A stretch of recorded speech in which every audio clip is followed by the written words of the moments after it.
Clinic 13তম তিলোত্তমা clinic আজ মতিঝিল কুয়োতলাতে আমাদের মোটামুটি আয়োজন কমপ্লিট হয়েছে। আমরা এসে গেছি, ওষুধ এসে গেছে, সপ্তবর্ণ এসে গেছে, ডাক্তারবাবু একটু পরে আসছে, নাম লেখা শুরু হয়ে গেছে। কত নম্বর নাম হয়েছে এখন অবধি? 43 মানে এখন বাজে কটা সকাল সপ্তবর্ণ? 10:30টায় আমাদের 43টা নাম লেখা কমপ্লিট হয়ে গেছে। মোটামুটি মেডিসিন এসে গেছে, পিএফটির মানুষজন যারা টেস্ট করাবেন তারা এসে গেছেন।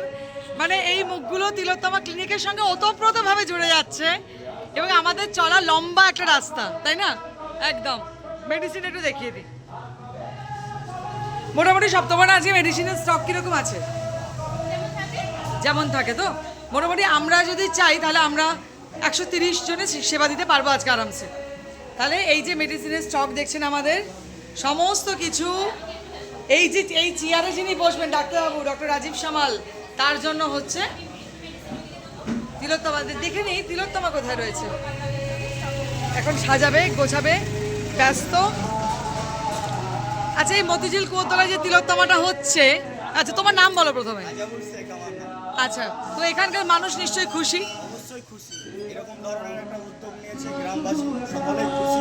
এরকম জায়গায় যেন আগামীতে আরো হয়, আরো ভালো হবে। অ্যাকচুয়ালি মূল কথা হচ্ছে বিচারের দাবিতে মানুষের সাথে, মানুষের পাশে সবসময় থাকার চেষ্টা করছি, মানুষকে ঐক্যবদ্ধ করার চেষ্টা করছি।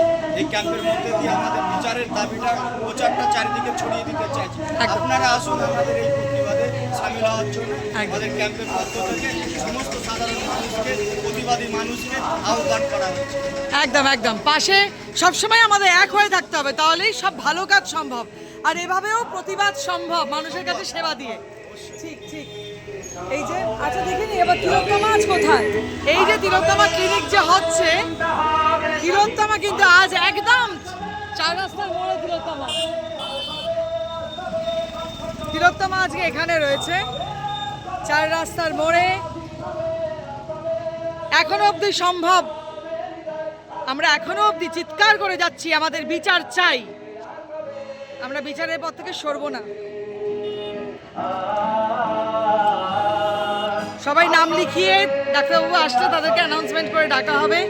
মনুদা, এই কুয়োতলা অ্যারেঞ্জমেন্ট করে কেমন লাগছে, মানে বিষয়টা কেমন ফিল হচ্ছে? কারণ এই এলাকার সাধারণ গরিব মানুষরা চিকিৎসা পাবে। ঠিক। সবথেকে বড় কথা হচ্ছে আরজিওখানে যে ঘটনাটা, নারকীয় ঘটনা, এই ঘটনার প্রতিবাদে যে প্রতি মাসে ডক্টর রাজীব কুমার সামলের তত্ত্বাবধানে যে তিলোত্তমা ক্লিনিক চলছে, ঠিক, তাতে দুটো বিষয়, যেমন আমরা তিলোত্তমার বিচার চাইছি, অনুরূপভাবে গরিব মানুষরা সাধারণ ট্রিটমেন্টটাও পাচ্ছে। একদম একদম, দুটোই হচ্ছে। এই জায়গাটা নির্বাচন আমি বলেছিলাম মতিঝিল, আপনি নির্বাচন করেছেন, নিশ্চয়ই বুঝে করেছেন যে এই জায়গাটা একদম মিডিল সেন্টার, এই এলাকার সেন্টার, সাধারণ গরিব মানুষ আসার ক্ষেত্রে খুব তাড়াতাড়ি পৌঁছাতে পারবে হেঁটে। ঠিক ঠিক ঠিক, এখন এনে মিডিলে করা হবে। ঠিক, উপকৃত হচ্ছে তিলোত্তমা ক্লিনিকের জন্য, উপকৃত হচ্ছে মুর্শিদাবাদের মানুষ।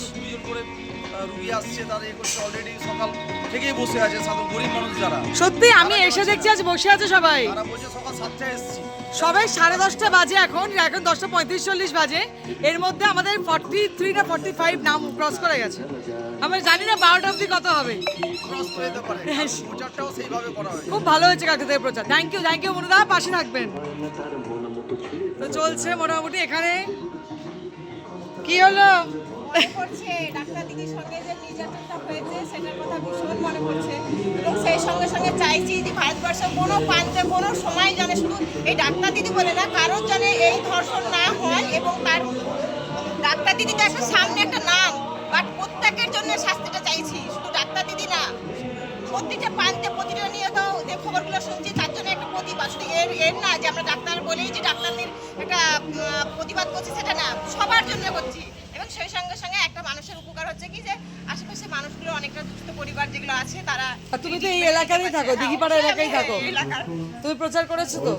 ব্যাস, আদিনা আমাদের ট্রাস্টের সদস্য প্রচার করে দিয়েছে। ঠিক আছে, তুমি নাম লেখার দায়িত্ব পেয়েছে। বাবা ইচ্ছা কত লিখে বসে আছি।